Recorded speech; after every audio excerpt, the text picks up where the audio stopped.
এই যে আমরা এন্ডোস্কোপিক সিঙ্গেল হ্যান্ডেড টেকনিকে কবলেশন অ্যাসিস্টেড অ্যাডিনয়েডের অপারেশন করছি এবং আমরা দেখবেন একেবারে ব্লাডলেস সার্জারি করবো, এক ফোঁটা রক্তপাত করবে না। এই যে আমরা অ্যাডিনয়েডটাকে, এই দেখেন অ্যাডিনয়েডটা কত সুন্দরভাবে অ্যাডিনয়েড আমরা নিয়ে নিতেছি। যে মাংসটা যে মাংসটা আছে, মাংসটা আস্তে আস্তে নাই হয়ে যাচ্ছে। এটা বেসিক্যালি একটা টিস্যু মেল্টিং প্রসেস।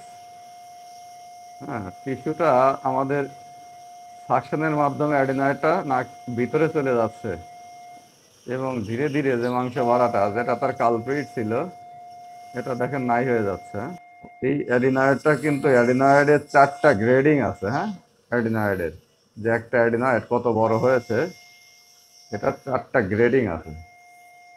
ওর এই অ্যাডিনয়েডটা গ্রেড 2। ইউজুয়ালি গ্রেড 2-তে সার্জারি লাগে না, কিন্তু আমরা এখানে গ্রেড 2-তে কেন সার্জারি করছি?